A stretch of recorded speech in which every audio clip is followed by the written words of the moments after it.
Please be with us and give us knowledge and wisdom of our Father. And I just submit these people into your mighty hands who all are here, who are going to hear these words, Lord. Bless everyone in Jesus Christ's name. Amen. Amen. Hallelujah. Hallelujah.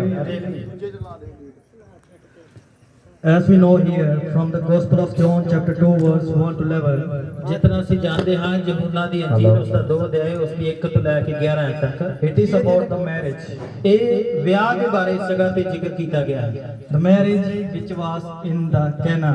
ਔਰ ਇਹ ਜਿਹੜੀ marriage ਸੀ ਇਹ ਕਾਨਾ ਦੇ ਵਿੱਚ ਸੀ। ਕਾਨਾ ਇੱਕ ਪਿੰਡ ਸੀ, ਉਸ ਜਗ੍ਹਾ ਤੇ ਸੀ। The this Cana place is in the Bible. ਇਹ ਕਾਨਾ ਜਿਹੜਾ ਪਿੰਡ ਸੀ ਉਸ ਜਗ੍ਹਾ ਤੇ ਪੈਂਦਾ ਸੀ। And God and Jesus Christ and his disciples were invited in that marriage. ਔਰ ਪ੍ਰਭੂ ਯਿਸੂ ਮਸੀਹ ਅਤੇ ਉਸ ਦੇ ਚੇਲਿਆਂ ਨੂੰ ਉਸ ਵਿਆਹ ਦੇ ਵਿੱਚ ਬੁਲਾਇਆ ਗਿਆ, ਸੱਦਾ ਦਿੱਤਾ ਗਿਆ। And Jesus and his all disciples and his mother and all were there. ਔਰ ਪ੍ਰਭੂ ਯਿਸੂ ਮਸੀਹ ਉਸ ਦੇ ਸਾਰੇ ਚੇਲੇ ਤੇ ਉਸ ਦੀ ਮਾਤਾ ਨੂੰ ਵਿਆਹ ਦੇ ਵਿੱਚ ਬੁਲਾਇਆ ਗਿਆ।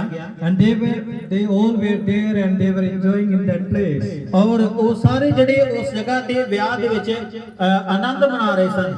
But suddenly the wine was finished. ਅਚਾਨਕ ਉਸ ਜਗ੍ਹਾ ਤੇ ਅੰਗੂਰਾਂ ਦਾ ਰਸ ਜਿਹੜਾ ਵਰਤਾਇਆ ਜਾਂਦਾ ਸੀ ਉਹ ਖਤਮ ਹੋ ਗਿਆ।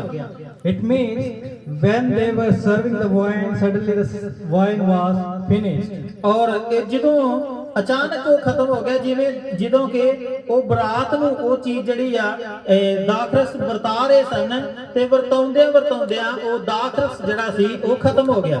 And suddenly the mother of Jesus Christ, she saw that Jesus Christ also here, who is doing miraculous things in this place. ਔਰ ਪ੍ਰਭੂ ਯਿਸੂ ਮਸੀਹ ਦੀ ਮਾਤਾ ਮਰੀਮ, ਜਿਸ ਨੂੰ ਪਤਾ ਸੀ ਕਿ ਪ੍ਰਭੂ ਯਿਸੂ ਮਸੀਹ ਬਹੁਤ ਚਮਤਕਾਰ ਕਰਦਾ ਹੈ, ਪਰਮੇਸ਼ਵਰ ਉਹਦੇ ਨਾਲ ਹੈ, ਔਰ ਉਸਨੇ ਵੇਖਿਆ ਕਿ ਕੋਈ ਗੱਲ ਨਹੀਂ, ਜੇ ਇਹ ਚੀਜ਼ ਸਾਡੇ ਕੋਲ ਖਤਮ ਹੀ ਹੋ ਗਈ ਹੈ ਤੇ ਪ੍ਰਭੂ ਯਿਸੂ ਮਸੀਹ ਸਾਡੇ ਨਾਲ ਹੈ।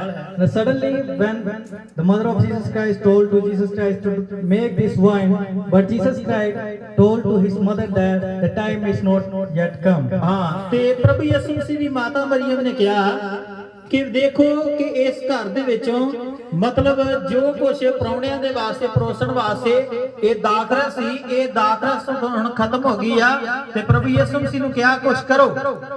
But Jesus Christ said, the time has not yet come to do this miracle. ਪਰ ਪ੍ਰਭੂ ਯਿਸੂ ਮਸੀਹ ਨੇ ਕਿਹਾ ਮੇਰਾ ਸਮਾਂ ਅਜੇ ਨਹੀਂ ਆਇਆ।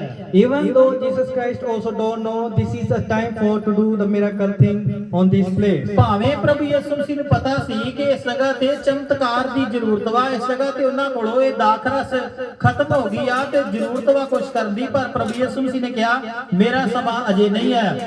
But the mother of Jesus Christ said, and he told her to do these things on this place. ਔਰ ਪ੍ਰਭੂ ਯਿਸੂ ਮਸੀਹ ਦੀ ਮਾਤਾ ਨੇ ਕਿਹਾ ਕਿ ਇਸ ਲਈ ਕਿਹਾ ਕਿ ਕੁਛ ਨਾ ਕੁਛ ਹੁਣ ਕਰੋ। Then Jesus Christ told to his disciples to bring the brought all that jars in front of Jesus Christ. ਔਰ ਉਹਨਾਂ ਨੇ ਸਾਰੇ ਉਹ ਮੱਟ ਭਰ ਕੇ ਪ੍ਰਭੂ ਯਿਸੂ ਮਸੀਹ ਦੇ ਸਾਹਮਣੇ ਲੈ ਕੇ ਆਂਦੇ। And when Jesus Christ saw that jar, he just blessed that jar. ਔਰ ਉਹ ਜਿਹੜੇ ਮੱਟ ਭਰ ਕੇ ਲਿਆਂਦੇ ਪ੍ਰਭੂ ਯਿਸੂ ਮਸੀਹ ਨੇ ਉਹਨਾਂ ਨੂੰ ਬਲੈਸ ਕੀਤਾ, ਆਸੀਸ ਦਿੱਤੀ। And suddenly that water became wine. ਔਰ ਸੱਚਮੁੱਚ ਉਹ ਪਾਣੀ ਜਿਹੜਾ ਸੀ ਉਹ ਦਾਖਰਸ ਦੇ ਵਿੱਚ ਬਦਲ ਗਿਆ। And when we can see that place, that wine was finished and that Jesus Christ made that wine, means God was there who can help them. ਔਰ ਉਸ ਜਗ੍ਹਾ ਤੇ ਇਸ ਲਈ ਦੱਸਿਆ ਜਾਂਦਾ ਹੈ ਕਿ ਸਾਡੀ ਮੁਸ਼ਕਲ ਦੇ ਵਿੱਚ ਕੁਝ ਵੀ ਹੋ ਜਾਵੇ, ਲੇਕਿਨ ਪਰਮੇਸ਼ਵਰ ਸਾਡੀ ਵਫਾਦਾਰੀ ਲਈ, ਸਾਡੀ ਮਦਦ ਦੇ ਲਈ ਸਦਾ ਤਿਆਰ ਹੈ। They don't know how to make wine, but they know that Jesus Christ is there who can help them. ਹਾਂ, ਉਹ ਜਾਣਦੇ ਸਨ, ਉਹਨਾਂ ਨੂੰ ਪਤਾ ਲੱਗਾ ਕਿ ਮਤਲਬ ਭਾਵੇਂ ਉਹਨਾਂ ਦੇ ਕੋਲੋਂ ਦਾਖਰਸ ਖਤਮ ਹੋ ਗਿਆ ਸੀ, ਲੇਕਿਨ ਇੱਕ ਗੱਲ ਜਾਣਦੇ ਸਨ ਕਿ ਪ੍ਰਭੂ ਯਿਸੂ ਮਸੀਹ ਇਸ ਜਗ੍ਹਾ ਤੇ ਹੈ। And God helped them. ਔਰ ਪਰਮੇਸ਼ਰ ਨੇ ਉਹਨਾਂ ਦੀ ਮਦਦ ਕੀਤੀ।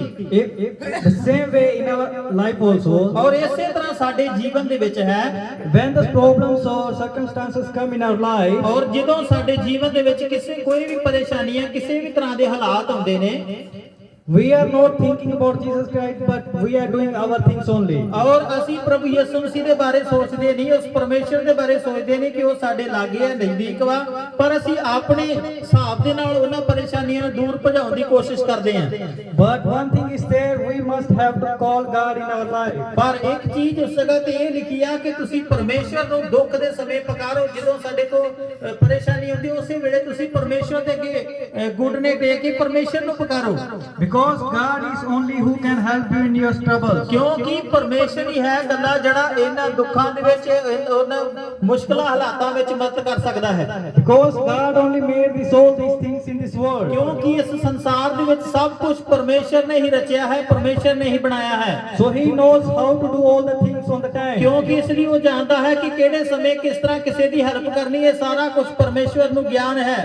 So therefore you must be calm and you just follow God in your life. ਔਰ ਇਸ ਲਈ ਤੁਹਾਨੂੰ ਬਿਲਕੁਲ ਜਦੋਂ ਇਹੋ ਜਿਹੇ ਹਾਲਾਤ ਹੋ ਜਾਣ, ਸ਼ਾਂਤ ਹੋ ਕੇ ਪਰਮੇਸ਼ਰ ਦੇ ਨਾਲ ਜੁੜ ਜਾਈਏ, ਪਰਮੇਸ਼ਰ ਦੇ ਅੱਗੇ ਬੇਨਤੀ ਕਰੀਏ।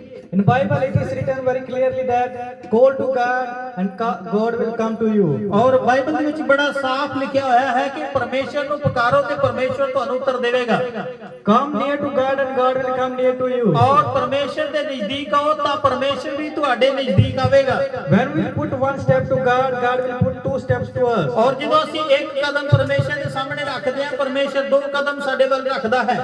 Therefore in our life also, if you want to come closer to God, you must believe in God and you must follow God in your life. ਜਿਵੇਂ ਕਿ ਤੁਸੀਂ ਪਰਮੇਸ਼ਰ ਨੂੰ ਜਾਣ ਲੈਂਦੇ ਹੋ, ਪਰਮੇਸ਼ਰ ਦੇ ਪਿੱਛੇ ਚੱਲਣਾ ਜ਼ਰੂਰੀ ਹੈ ਤਾਂ ਕਿ ਪਰਮੇਸ਼ਰ ਸਾਨੂੰ ਚੰਗੀ ਤਰ੍ਹਾਂ ਸਮਝ ਸਕੇ, ਸਾਡੀਆਂ ਸਮੱਸਿਆਵਾਂ ਨੂੰ ਦੂਰ ਕਰ ਸਕੇ। ਔਰ ਅਸੀਂ ਜਾਣਦੇ ਹਾਂ ਕਿ ਜਿਸ ਘਰ ਦੇ ਵਿੱਚ ਸ਼ਾਦੀ ਹੁੰਦੀ ਉਸ ਵਿੱਚ ਬੜੇ ਕੰਮ ਹੁੰਦੇ ਨੇ, ਬਹੁਤ ਕੁਝ ਕਰਨਾ ਪੈਂਦਾ ਹੈ। The people they just do their things on whatever they want to do. ਔਰ ਲੋਕ ਜਿਹੜੇ ਨੇ ਉਹ ਆਪਣੀ ਆਪਣੀ ਮਰਜ਼ੀ ਦੇ ਨਾਲ ਜਿਸ ਤਰ੍ਹਾਂ ਉਹਨਾਂ ਨੇ ਕਰਨਾ ਹੈ ਉਸੇ ਤਰ੍ਹਾਂ ਹੀ ਉਹ ਕਰਦੇ ਹਨ। But they are not calling God in time and they are not saying to God to help us on the time. ਪਰ ਬਹੁਤੇ ਲੋਕ ਨੇ ਇਹਨਾਂ ਸਮੱਸਿਆ ਦੇ ਵਿੱਚ ਪਰਮੇਸ਼ਰ ਨੂੰ ਨਹੀਂ ਪੁਕਾਰਦੇ, ਪਰਮੇਸ਼ਰ ਦੇ ਕੋਲੋਂ ਨਹੀਂ ਮੰਗਦੇ, ਪਰਮੇਸ਼ਰ ਨੂੰ ਨਹੀਂ ਕਹਿੰਦੇ ਕਿ ਪ੍ਰਭੂ ਜੀ ਔਖੇ ਵੇਲੇ ਸਾਡੀ ਸਹਾਇਤਾ ਕਰਿਓ। When you wake up from the morning, you must call God in your life. ਔਰ ਜਦੋਂ ਅਸੀਂ ਸਵੇਰ ਉੱਠਦੇ ਹਾਂ ਤਾਂ ਪਰਮੇਸ਼ਰ ਨੂੰ ਪੁਕਾਰਨਾ। When we will say to God, please help us in this day, God will protect you in the daytime. ਔਰ ਜਦੋਂ ਤੁਸੀਂ ਸਵੇਰੇ ਉੱਠਦੇ ਹੋ ਪਰਮੇਸ਼ਰ ਦੇ ਅੱਗੇ ਪ੍ਰਾਰਥਨਾ ਕਰੀਏ, ਪ੍ਰਭੂ ਜੀ ਇਹ ਸਾਰਾ ਦਿਨ ਮੈਂ ਤੁਹਾਡੇ ਹੱਥਾਂ ਵਿੱਚ ਸੌਂਪ ਦਿੰਦਾ ਹਾਂ, ਤੁਹਾਡੇ ਹੱਥਾਂ ਵਿੱਚ ਸੌਂਪ ਦਿੰਦੀ ਹਾਂ, ਤੁਸੀਂ ਮੈਨੂੰ ਸਾਰਾ ਦਿਨ ਵਿੱਚ ਰਾਖੀ ਕਰਨੀ, ਅੱਜ ਦੇ ਪੂਰੇ ਦਿਨ ਦੀਆਂ ਮੇਰੀਆਂ ਜ਼ਰੂਰਤਾਂ ਨੂੰ ਪੂਰਾ ਕਰਨਾ। Giving thanks to God is very, very important in our life. ਔਰ ਸਾਡੇ ਜੀਵਨ ਦੇ ਵਿੱਚ ਪਰਮੇਸ਼ਰ ਦਾ ਸ਼ੁਕਰਾਨਾ ਕਰਨਾ, ਪਰਮੇਸ਼ਰ ਦਾ ਧੰਨਵਾਦ ਕਰਨਾ, ਇਹ ਬਹੁਤ ਹੀ ਮਹੱਤਵਪੂਰਨ ਗੱਲ ਹੈ ਔਰ ਚਾਹੀਦਾ ਹੈ। As we read here from the Gospel of John chapter 2 verse 1 to 11, ਜਿਸ ਤਰ੍ਹਾਂ ਅਸੀਂ ਖੁਦਾ ਦੇ ਕਲਾਮ ਦੇ ਵਿੱਚ ਯਹੂਨਾ ਦੀ ਇੰਜੀਲ 2 ਅਧਿਆਏ ਉਸ ਦੀ 1 ਤੋਂ ਲੈ ਕੇ 11 ਤੱਕ ਦੇਖਿਆ ਹੈ। it is written about the marriage time. ਔਰ ਇਹ ਦੇ ਵਿੱਚ ਮੈਰਿਜ ਦਾ ਸਮੇਂ ਬਾਰੇ ਲਿਖਿਆ ਹੋਇਆ ਹੈ। 8 ਮਿੰਟ ਬਣਨੀ ਜੀ ਬਸ। It means it's teaching us that